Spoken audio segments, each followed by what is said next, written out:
E a conversa agora é com o ex-pesquisador do INPE, Raimundo Almeida Filho. Ele acaba de escrever um livro sobre o Programa Espacial Brasileiro, contendo extenso levantamento de documentos, memórias, bastidores e muita informação sobre a maioria dos projetos e programas que permearam a MECB nos últimos 60 anos. Para quem não conhece o senhor, não sabe qual a experiência que o senhor tem, descreve um pouco de como que foi o seu trabalho dentro do INPE. Eu cheguei no INPE em 74 e 2 anos depois eu concluí meu mestrado em sensoriamento remoto.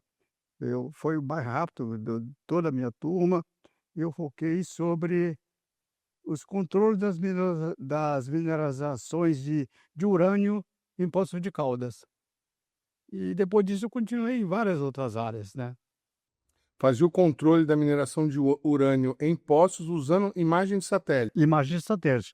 Era, na época, foi o primeiro trabalho nessa área, o uso de imagens de satélite com ferramenta exploratória, né, para geologia, né.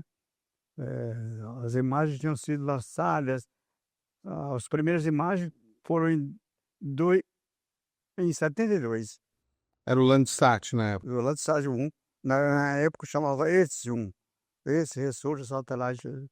Mas eu fui sempre muito curioso a respeito de satélite, de foguetes, não, mas não participava exatamente dos projetos.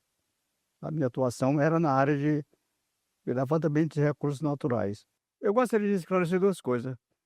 Uma coisa, o INPE são 2 INPEs no caso, né.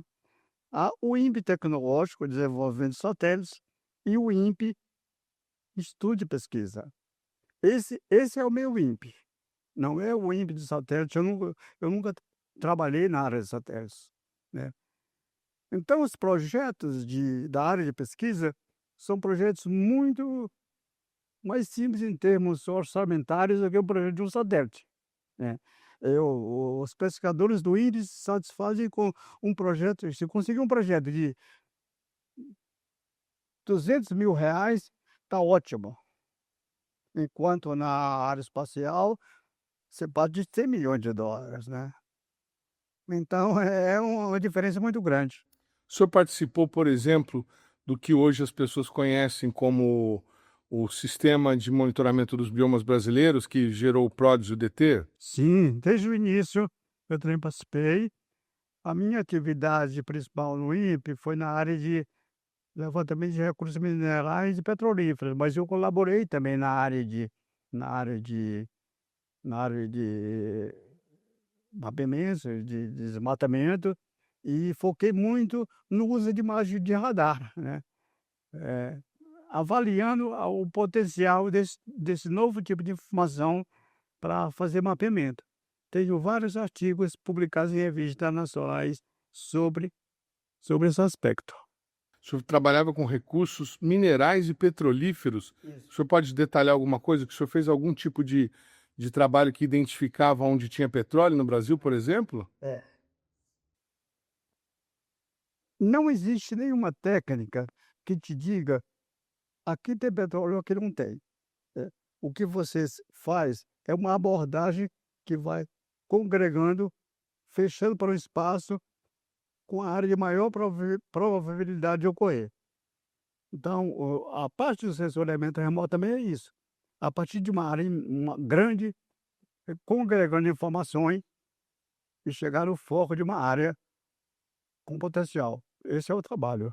Sobre isso eu tenho vários artigos publicados também, né.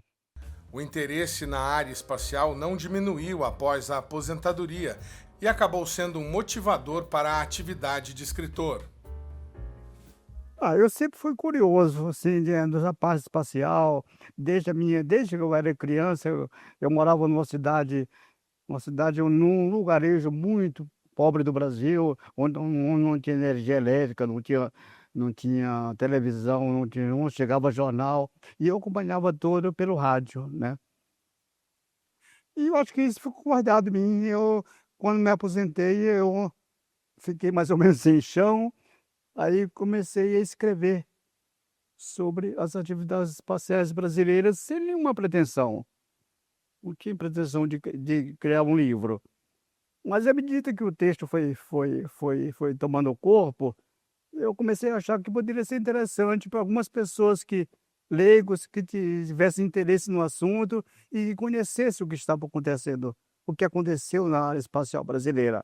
Um texto sem mistificação, um texto apenas relatando o que ocorreu, sem dar a minha opinião. Foi isso. Muito bem. E quando que o senhor começou esse trabalho, reunir essas informações, fazer essa pesquisa, até publicar o livro em 2023?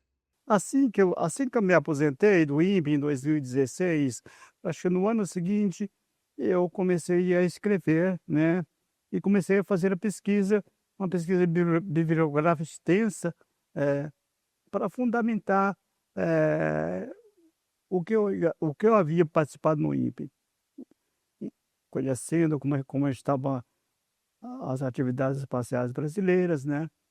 E nesse período então, entre 2017 e 2018, eu fiz uma extensa pesquisa em revistas, coletei cerca de 3.000 artigos, dos quais mais de 500 estão citados no meu livro. Foi assim eu que o livro tomou corpo. Muito legal, mas para quem for ler o livro, vai ter informação também sobre VLS, VLM. Sim, o livro é dividido em 5 partes. Ele tem 23 capítulos dividido em 5 partes. A primeira parte trata da governança das atividades espaciais brasileiras. A segunda parte trata da Missão Espacial Completa Brasileira, MEC-B, que tinha a meta de desenvolver o foguete, desenvolver o satélite e desenvolver a base de lançamentos, né. Nessa parte do foguete, eu trato do ambiente anterior à própria MEC-B, trato também das tentativas de lançamento do VLS-1, que resultou naquela tragédia de Alcântara. Segundo o pesquisador, o livro reúne algumas curiosidades e informações pouco conhecidas, como a participação brasileira na primeira missão Columbia. Essa eu acho que é especial porque, quando o presidente Reagan veio ao Brasil em dezembro de 2002, ele ofereceu ao presidente Figueiredo a possibilidade do Brasil participar numa cooperação com a NASA, que envolvia o desenvolvimento de uma câmera, né, para fotografar o Brasil, e a participação de um astronauta. Foi até um fato curioso, porque quando o presidente fez a oferta, o general Figueiredo falou: "Ah, já sei, quem vai ser o astronauta? Vai ser eu mesmo." E teve um fato curioso, né. Aí aconteceram os outros episódios também, né, a questão eu acho, da cooperação entre o Brasil e a Ucrânia, foi uma parte interessante também, né. O senhor falou, por exemplo, que se os cronogramas tivessem sido todos cumpridos, o satélite Amazônia teria sido lançado em 1986. Como é que foi isso?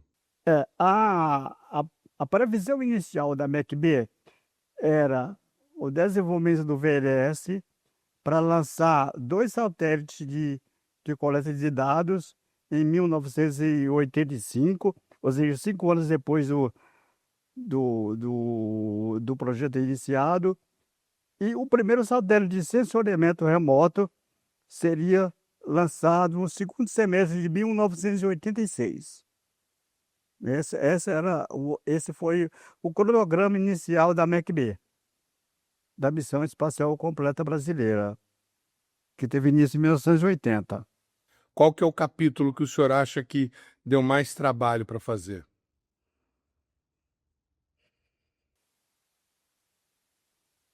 Eu acho que foi o primeiro, Da governança.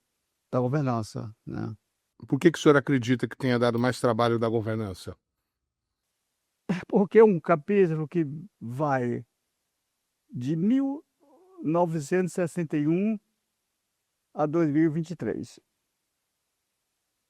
Toda a história da CNAE, que foi o primeiro órgão criado para a governança das atividades espaciais do Brasil, seria o protótipo da nossa agência espacial. Depois passou para a COBAI, depois passou para a Agência Espacial Brasileira. E no caso do INPE, a história do INPE prosseguiu após a MEC-B, e o livro termina em 2000, o capítulo termina em 2023. Foi do Jânio até o Lula. Foi do Lula. Até o Lula 3. Foi do Jânio até o Lula 3, né? Então, um lapso de tempo muito grande. Então, colocar tudo isso em 5, 6 páginas, né, de cada capítulo, foi uma dificuldade muito grande. Porque para fazer isso eu tive que omitir vários detalhes importantes, mas que tornariam o livro muito, às vezes, cansativo para quem não é da área, né?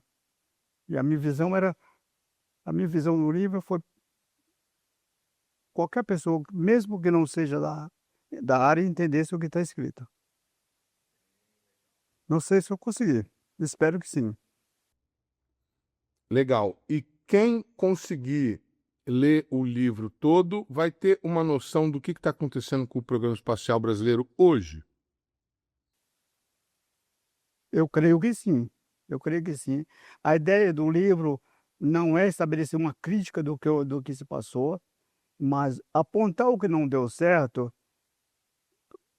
para que, se o país decidir desenvolver um programa espacial, não cometer os mesmos equívocos que foram cometidos. Esse é o principal objetivo do livro. É evidente que cada um que for ler, conforme a sua visão das coisas, vai entender de uma certa maneira. Mas a visão do autor é essa: apontar o que não deu certo para que as coisas possam funcionar melhor no futuro. A visão do autor é essa. O senhor evitou de colocar a opinião pessoal no livro.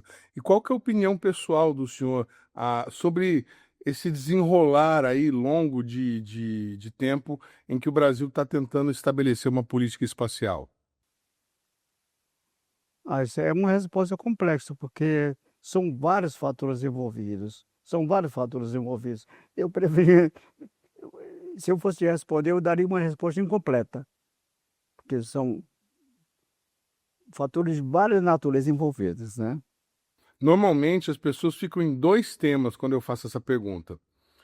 Ou reclamam da governança, perdão, três. Ou reclamam da governança, ou reclamam da falta de dinheiro, ou reclamam dos dois. O senhor está em qual corrente? Eu acho que